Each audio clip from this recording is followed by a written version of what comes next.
You're listening to the X-Zone Radio Show, live and around the world on the Talkstar Radio Network, X-Zone Broadcast Network, UK High Definition Radio, Euro High Definition Radio, and Star Cable. Our toll-free telephone number worldwide is 1-800-610-7035. Our email address, xzone@xzoneradiotv.com. On MSN Messenger, xzoneradiotv@hotmail.com, and our website, www.xzoneradiotv.com.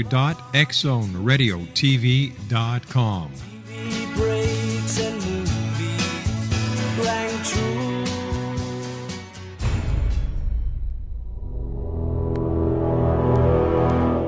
The X-Zone radio and TV show is largely an opinion talk show. All opinions, comments, or statements of fact expressed by Rob McConnell's guests are strictly their own and are not to be construed as those of the X-Zone radio and TV show or in any manner endorsed by Rob McConnell, Relmar McConnell Media Company, Talkstar Radio Network, its affiliated stations, or employees.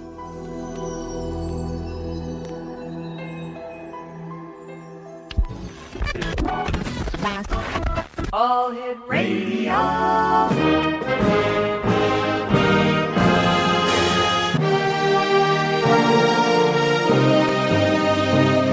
Welcome to the X-Zone, a place where fact is fiction and fiction is reality.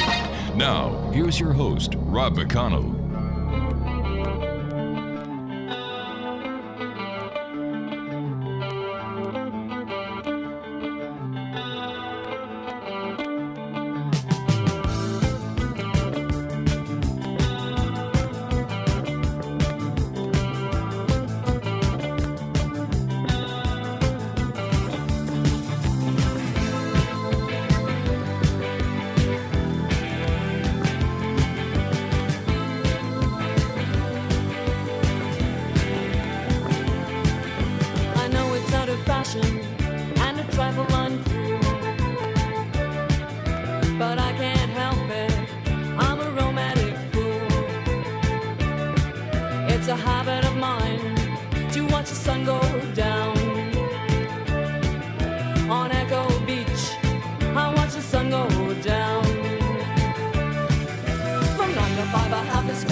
Welcome back to the X-Zone, everyone. My name is Rob McConnell, and yes, we're coming to you from our studios in Hamilton, Ontario, Canada. If you'd like to give us a call, worldwide toll-free, 1-800-610-7035.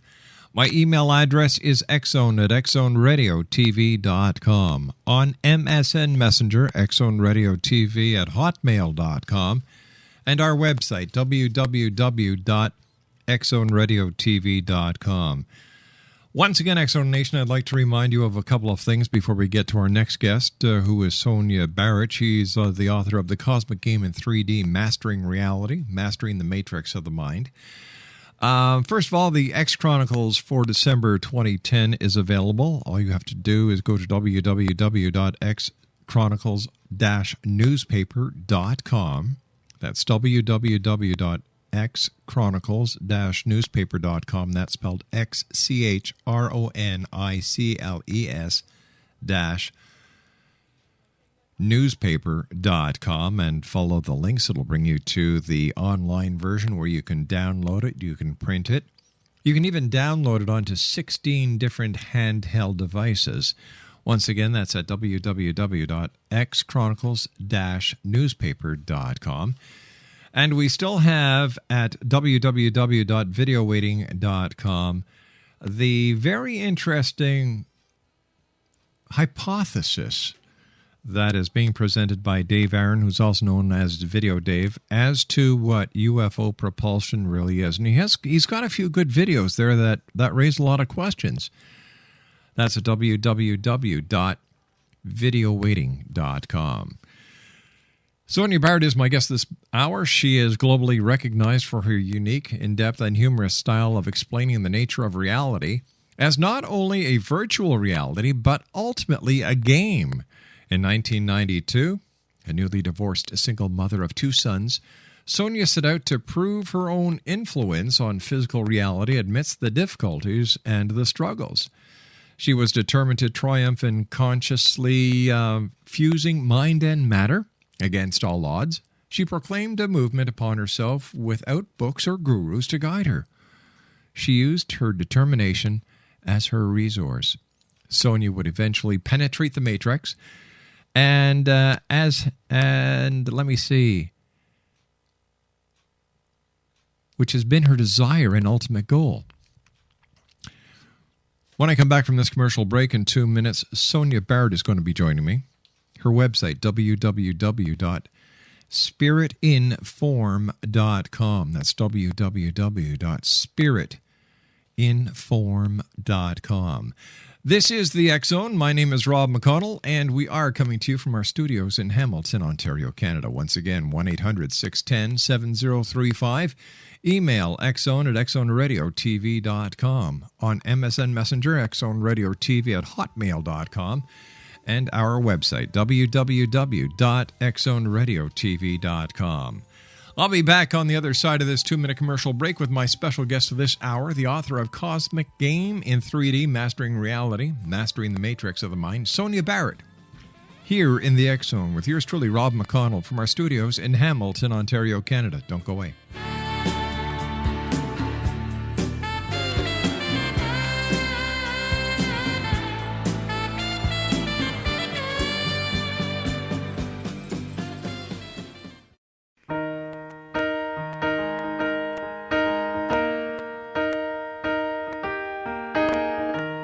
Where is the moment we need it the most? You kick up the leaves and the magic is lost. Tell me your blue skies fade to gray. Tell me your passion's gone away. And I don't need no carrying on. You stand in the line just to hit a new low. You're faking a smile with the coffee to go. And tell me your life's been way offline. You fall into pieces every time. And I don't need no carrying on. 'Cause you had a bad day. You take it one down. You sing the Welcome back, everyone. Sonia Barrett is our special guest. And Sonia, before we went to the commercial break, we were talking about your new book, The Cosmic Game in 3D, and you mentioned a cosmic corporation. Can you explain that to us? Well, I think, when I did an article based on that, actually, but I think when I started examining everything, and we always speak about being controlled and, is there a hierarchical structure in place? And then I think I started to look at our spiritual beliefs, our religious beliefs, those that are worshipped. You have all these religions looking for a Messiah. I started looking at the whole process, the Lord Maitreya movement, Sanat Kumara, the Ascended Masters. I just started looking at all of it. And, whether we want to believe that these beings exist or not exist, it really doesn't even matter at this point, because there are many people who believe in these forces and either worship these forces or support these forces or look towards these beings for assistance in how they're going to function in their daily lives.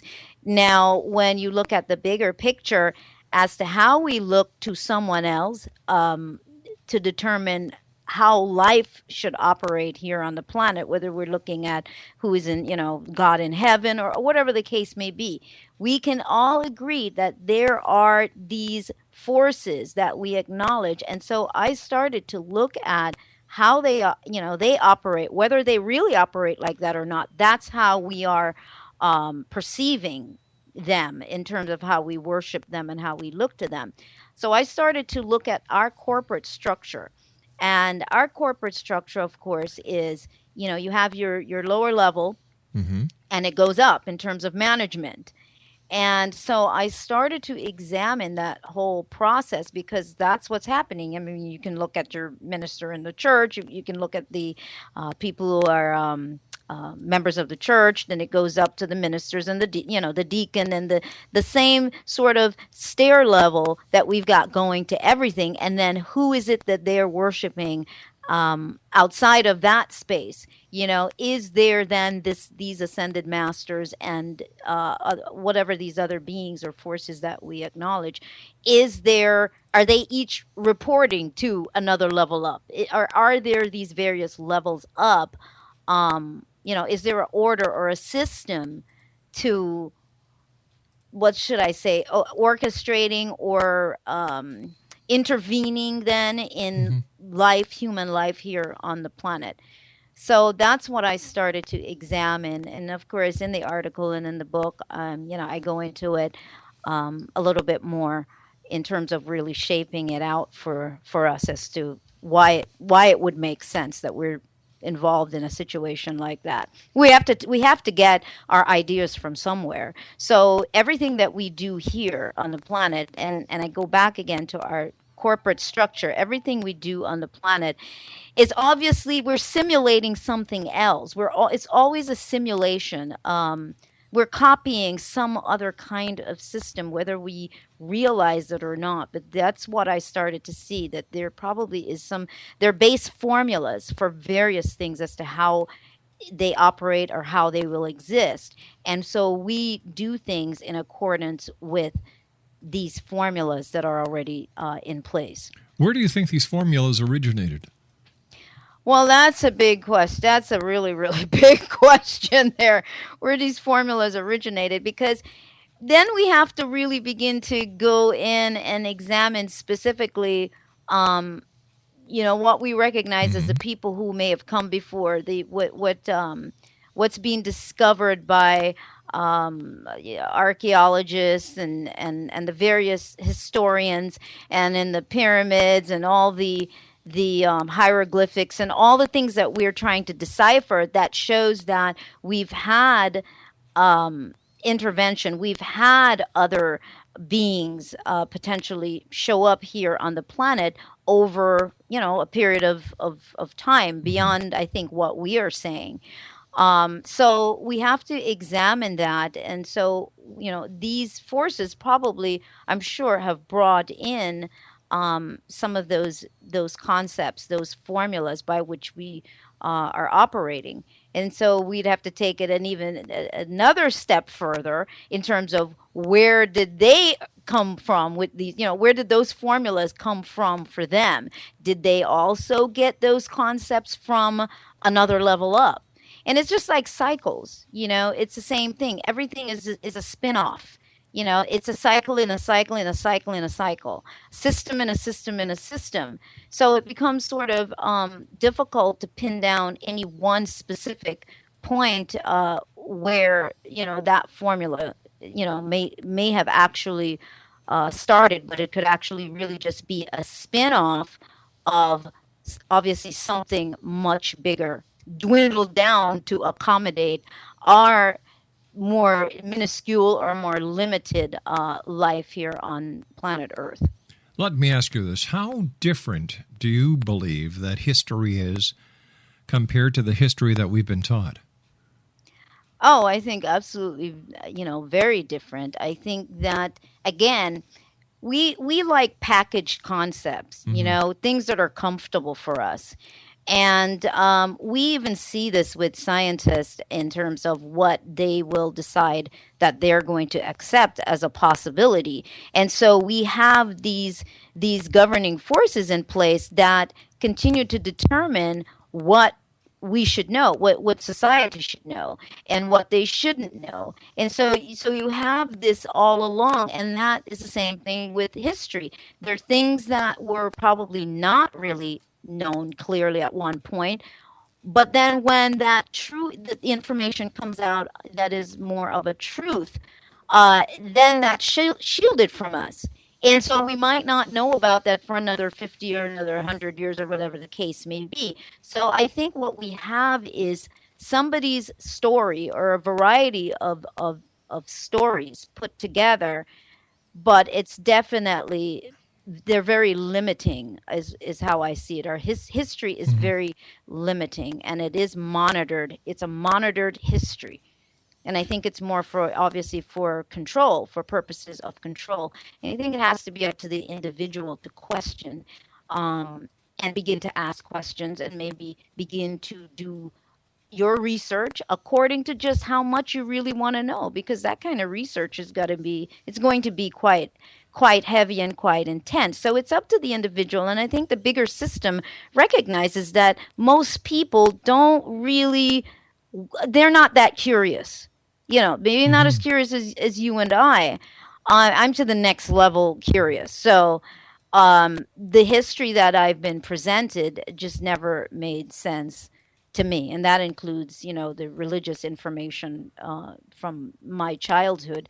It just never made sense to me. Not even at 3 or 4 years old. There are things that just didn't make any sense to me. I understand and that sentiment perfectly. Let me ask you this, or let me use this example before I get to my next question. We know that history lies. For example, one of the biggest examples that I can think of the top of my head is that Christopher Columbus discovered the Americas, which we know is a lie. We know it's not true, and yet what are kids taught today in school? Who discovered North America? Christopher Columbus. Why don't they just be honest with the kids? Tell them the truth, that it was a bunch of, you've got the Vikings, you've got the Irish monks, and, we are now learning through archaeology that the Mediterranean traded with the Americas, at the time during the time of Christ. So why not just why not just tell the kids the truth, and then you'd have no excuse for kids lying to you, because after all, we're lying to them, so why shouldn't they lie to us? That's their logic. One lie leads to another, though. That's the problem. Isn't that it's true? Like all the lies are attached, and if you change one lie, it's like the house of cards. Yeah. It affects everything else, and so we get into the political stuff, we get into the religious stuff. It affects so many things that they don't want to touch it. Let me ask you this, Sonia. How important is spirituality in the life of a person living in the year 2011? I think very important, but again, so now we have to define spirituality, because people get that confused with religion. Yes. And I think, spirituality is just you awakening to the fact that there is more to you, and really connecting with something deeper, knowing that there's an aspect of you that really goes beyond the physical body and your physical existence and your material existence, and really wanting to be curious and connecting with that part of yourself. To me, that's very, very significant. It might not be for everybody, because, you start asking questions, you're going to get answers you don't want, because answers like that start changing your life. And sometimes we're very comfortable with our life. Like, once again, we're comfortable with packaged concepts. We're comfortable with somebody handing us what to believe. This is why we see the situation as it is today, why they're able to get away with continuing to present lies, because the majority are very accepting of it. It's just easier to take what somebody hands to you. So when somebody decides that they want to find out more, they want to connect with that part of them that's much more profound than this physical presentation that we have here, it's going to open up intuition. It's going to open up a connection that really starts to, I think, direct and guide our lives a lot more in terms of what might be workable for us. It might really limit some of the intensity that many of us go through in terms of suffering. Sonia, please stand by. You and I have to take our commercial break with the news at the bottom of the hour. Exonation, Sonia Barrett is our very special guest. And if you'd like to find out more about Sonia, her website is www.sovereignmindmagazine.com. That's www.sovereignmagazine.com. And Sonia and I will be back on the other side of this commercial break with this. Hi, this is Eric Rawls of Cosmoverse.com, and you're listening to Rob McConnell in the X Zone. Hi, this is Blade Runner, and you are listening to Canada's #1 paranormal radio show, The X Zone, with Rob McConnell. Hi, I'm Laura Sabrin of Feast to Fields Organic Vineyard in Jordan, and you're listening to Canada's #1 paranormal radio show, The X Zone, with Rob McConnell. Hi, my name is Lady Ashley, the White Witch of Niagara-on-the-Lake, and you're listening to Canada's #1 paranormal talk radio show, The X Zone, with Rob McConnell. Welcome to the X Zone, a place where fact is fiction and fiction is reality. Now, here's your host, Rob McConnell.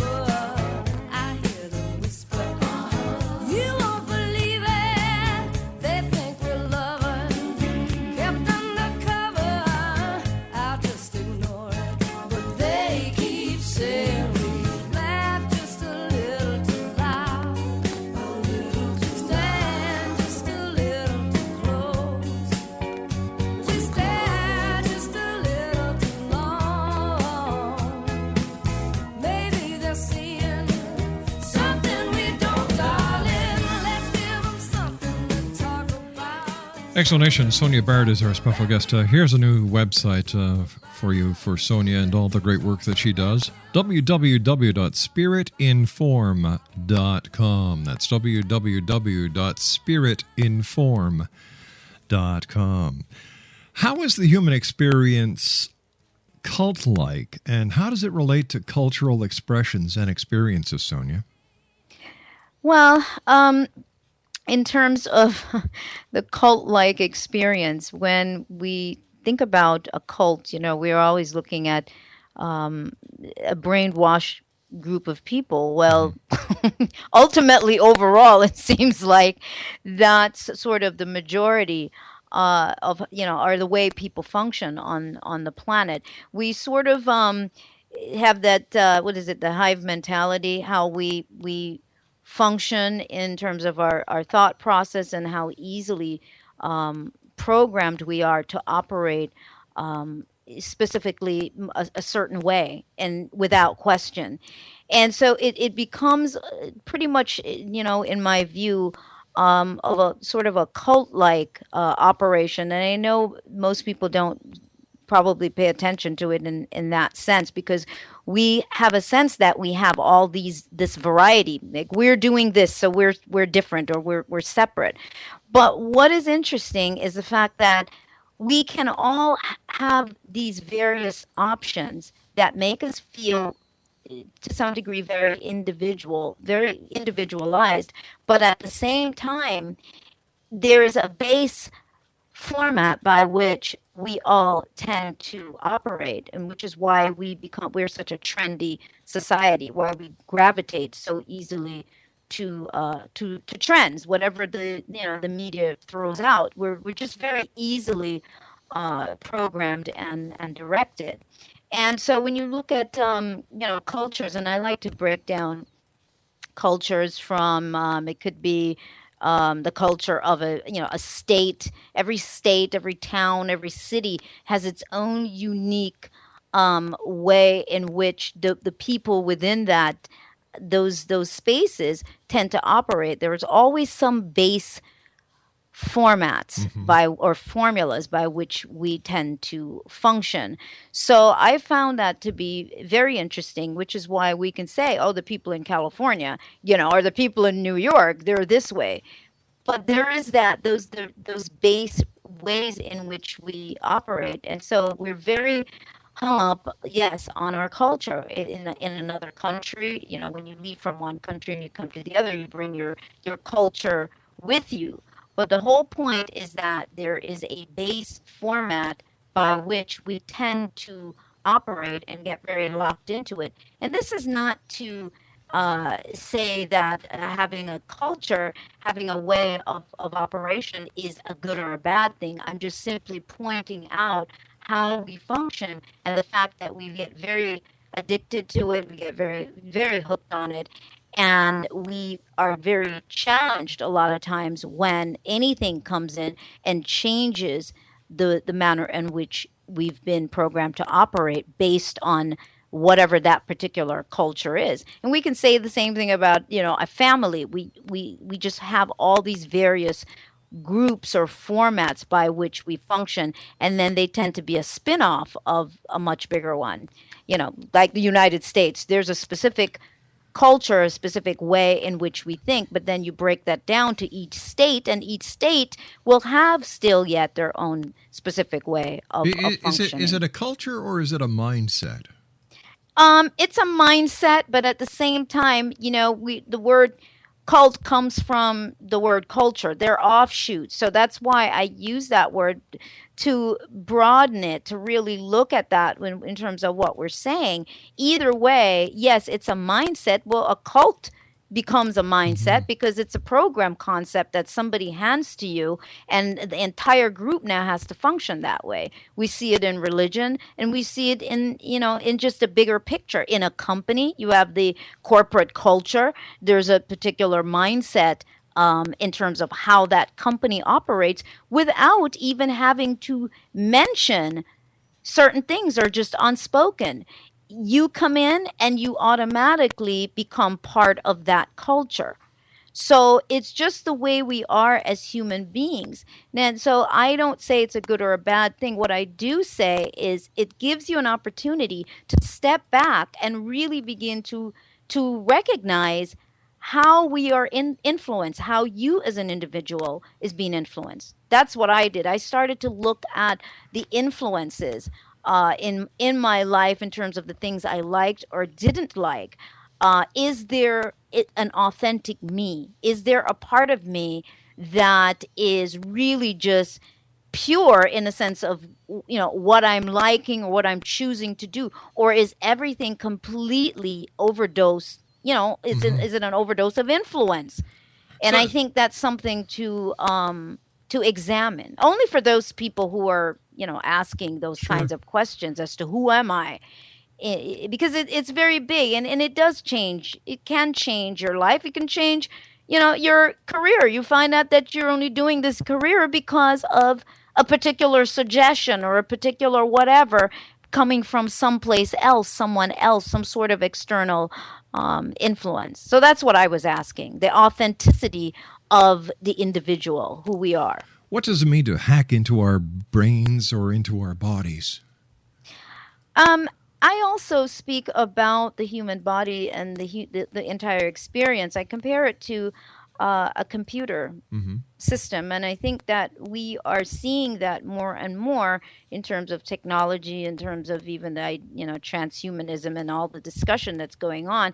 I think their scientists are starting to go ahead, some of them, and embrace the idea that it's very similar. Everything is very similar to how these computers are set up and how we program our computer systems. So I see the human body, as a system. I see it, as a system, like a computer system. And there is that part of you, though, that is in these vehicles, in these vessels, in these vehicles that we call bodies. And so because we have been so heavily programmed, heavily influenced then by programs, by other people's beliefs and so on and so forth in terms of how we should operate and think, I started to recognize that there is a way to begin to sort of, like a computer, hack into yourself, hack into your mind, break into your mind and into your vehicle, which means simply that you're starting to go beyond those programs, which is what I was speaking of right before that. You start to see beyond those programs and start to connect with a more authentic aspect of yourself. And that goes back to looking at the fact that we only use a very small portion of the brain. And the brain, of course, is like the control center there for the body, this massive computer that controls everything. So you start to look at it from that aspect. You start to see a lot more of what is possible, what is not being accessed. The brain only allows us access to certain things. Although it records everything, you're only given access to certain things. So therefore, we don't remember or recognize or see everything, even though the brain scans and picks up everything. So it's being able to begin to pierce that veil, get in even deeper, go past just the program concept of reality and what life is and what's possible for the mind, for the thought process, what the mind can do. Is very, very powerful what the mind can do. So that's really what I'm referring to. And of course, the book goes into that in a lot more detail. Is there really a veil or matrix? And if so, is it possible to break through this veil of distortion?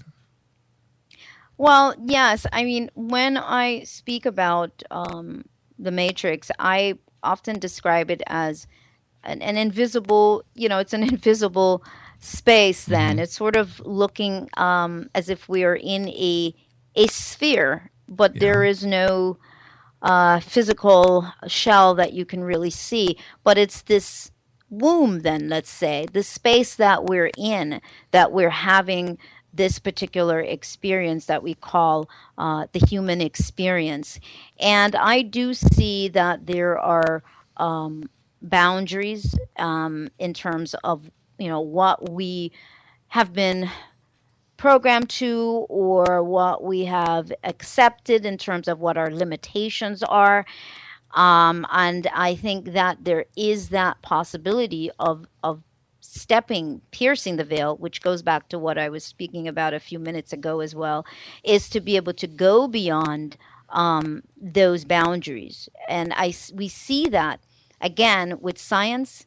What scientists may have known 200 years ago, 100 years ago, and we see what we are allowing ourselves to discover now. And that's really what it comes down to as well. What we will allow ourselves to accept as a possibility. That's really what becomes the dividing point. Because when we are closed off and we decide that we're going to put boundaries and we say that this is not possible, you can't go beyond this point, then we can't go beyond that point. We set our own limitations.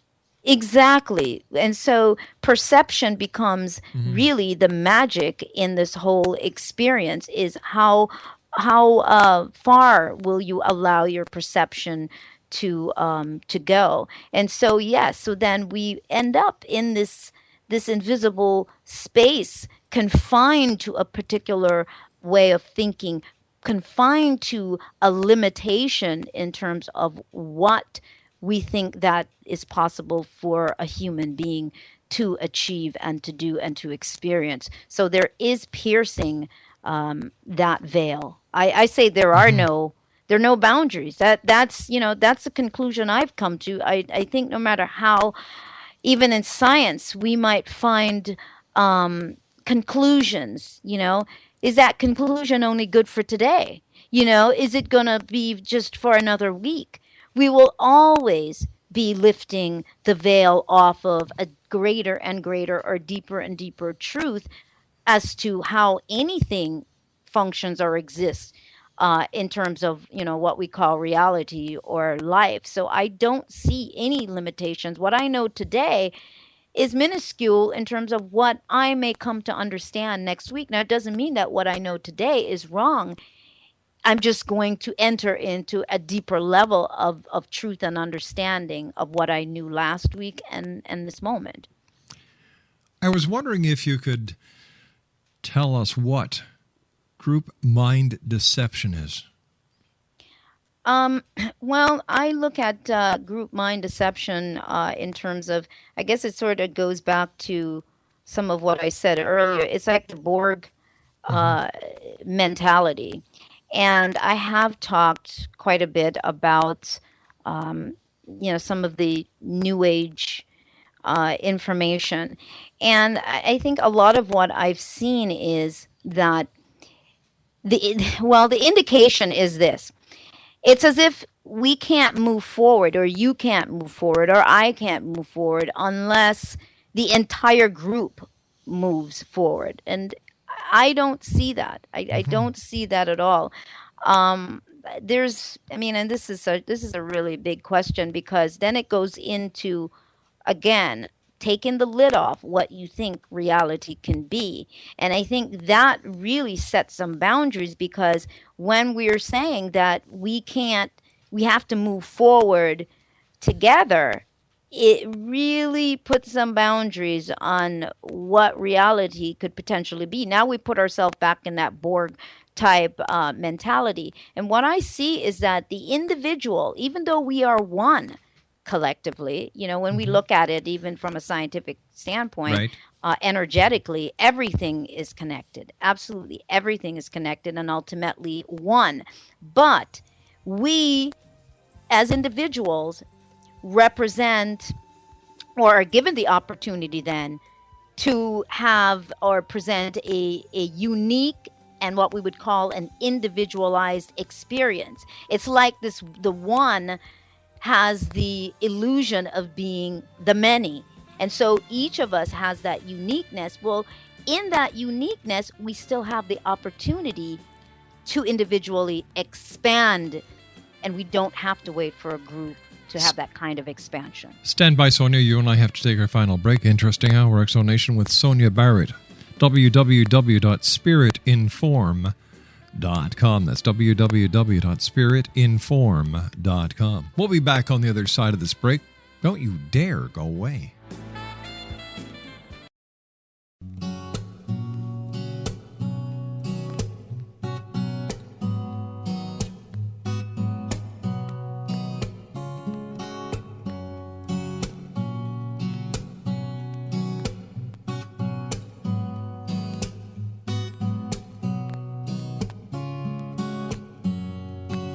Saying I love you is not the words I want to hear from you. It's not that I want to not to say, but if you only knew how easy it would be to show me how you feel. More than words is all you have to. Sonia Barrett is our special guest this hour. www.spiritinform.com. She's the author of The Cosmic Game in 3D, Mastering Reality, Mastering the Matrix of the Mind. Here, let me ask you this. There's a lot of talk and a lot of hype about December 21st, 2012, Sonia. What are your insights regarding this date? Well, I see that particular time of 2012, as we know, it's the ending and the beginning. It's the ending of a cycle and the beginning of a new cycle. And I think that more than anything else, that's what we have to keep in mind, is that reality as we know it operates on cycles, like everything else. It's all cycles.